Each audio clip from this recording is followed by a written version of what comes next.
Clive Davis discovered Whitney Houston. He signed Janis Joplin, developed Bruce Springsteen, and built the career of Aretha Franklin's later years. When he died this June at 94, the tributes called him the greatest record man of all time. But there was a chapter almost none of those tributes mentioned.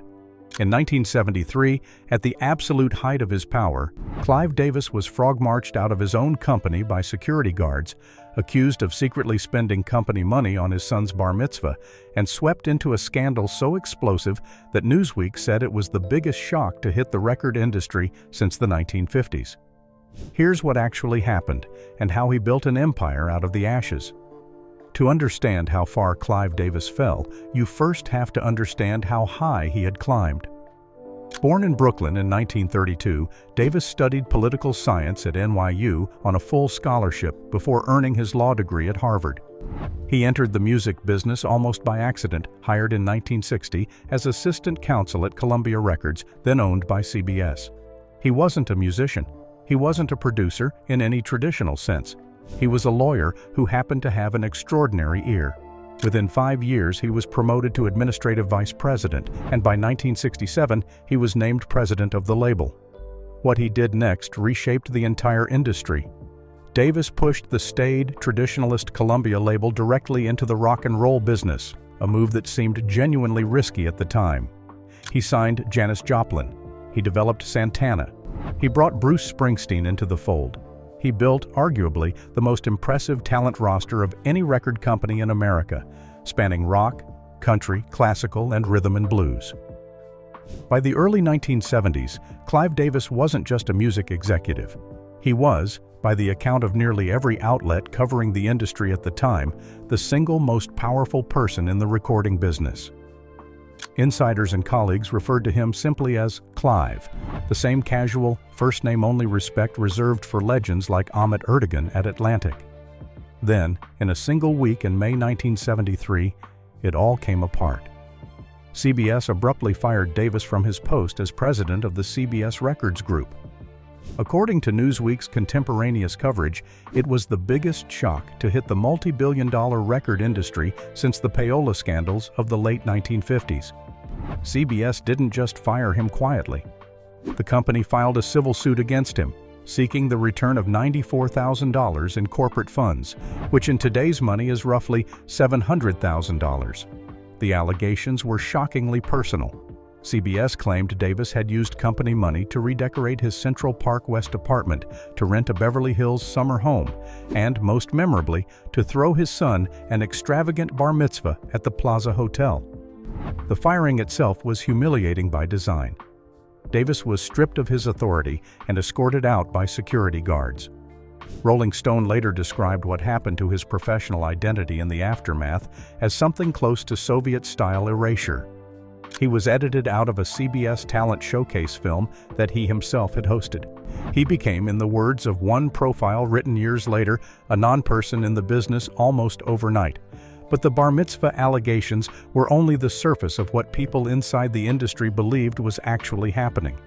According to Rolling Stone's original 1973 reporting, rumors immediately began circulating that the real story involved something far darker: a possible connection to payola, drug-related payoffs to artists and agents, and what industry insiders half-jokingly called a coming music industry Watergate.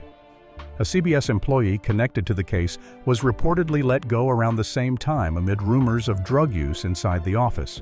Gossip columnists speculated openly about federal investigations into narcotics and kickbacks running through the entire record business, with Davis's ousting as merely the most visible casualty. If you're finding this story as wild as we are, this is a great time to subscribe. We dig into the real, sourced stories behind the biggest names in music and entertainment every single week, and the way this story actually resolved is not what most people expect. Despite the swirling rumors of drugs and payola, none of those larger allegations were ever formally proven against Davis himself. What actually stuck 2 years later in 1975 was something much narrower. Davis was charged with 6 counts of federal income tax evasion. The specific charge that held up was for failing to report roughly $8,800 of income on his 1972 tax return tied to vacation expenses. He pleaded guilty to that single reduced charge and paid a $10,000 fine. What happened next in the courtroom is the detail almost nobody remembers. The New York Times reported that the judge in the tax evasion case went out of his way to say that Davis had been a victim of what he called appalling publicity. Publicity that had unfairly linked him to much larger accusations of payola and organized crime that were never actually part of the charges against him. The judge stated plainly that the only indictment against Davis was for tax evasion, nothing more. All the darker rumors that had destroyed his reputation and ended his career at Columbia were never substantiated in any legal proceeding whatsoever. Davis always maintained that he had been made into a corporate scapegoat and told people around him that he had done nothing knowingly wrong. During the period immediately after his firing, his own attorney instructed him to stay silent and not respond publicly to any of the accusations. Unable to defend himself in the press, Davis turned to something else entirely. He started writing a book. His autobiography, Clive, Inside the Record Business, was released in 1975 while the scandal was still fresh in the industry's memory. It was, by most accounts, a fairly self-serving account of his years at CBS, one that gave the strong impression he had singly and personally signed, molded, and marketed every major act the label had during his 8-year reign. Music journalist Frederick Dannon later wrote that the people who had actually worked under Davis at CBS did not love him for that framing. But the book did something crucial. It kept his name in the conversation, on his own terms, while he waited for an opportunity to return. That opportunity came almost immediately. Columbia Pictures, unrelated to the CBS-owned Columbia Records that had just fired him, needed someone to run a struggling music division built from a handful of down-at-the-heels imprints. They hired Clive Davis. He merged those failing labels into a single new company and named it Arista Records. What followed was one of the most remarkable second acts in the history of the music industry. Within 3 months of Arista's launch, Barry Manilow delivered a #1 hit. Davis ran Arista from 1974 all the way until 2000, an astonishing 26-year run during which he built the label into a powerhouse spanning pop, rock, and R&B.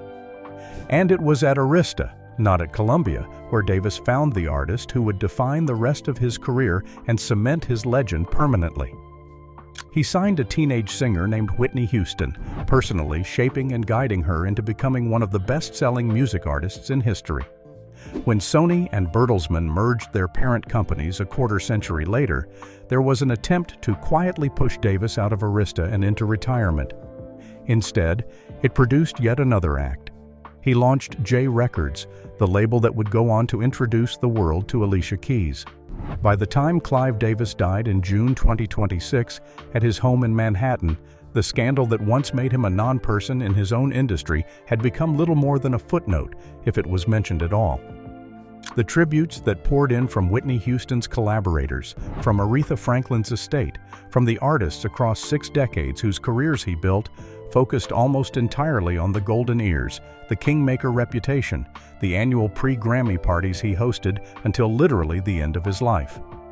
Very few mentioned that in 1973, security guards walked him out of the building he'd spent 13 years building, accused of stealing from the company that made him famous, in a scandal a judge later called the product of appalling and unfair publicity. Clive Davis built modern pop music twice. The first time, at Columbia, ended in disgrace, real or manufactured, that the man himself never fully escaped in the public imagination during his lifetime. The second time, at Arista, made him a legend. Both stories are true. Only one of them made it into most of the obituaries. That is the complete story behind the man who shaped modern music, and the scandal that almost ended everything before it started. If you want more honest deep dives like this one, the next video is already waiting for you. Go watch it now. We will see you there.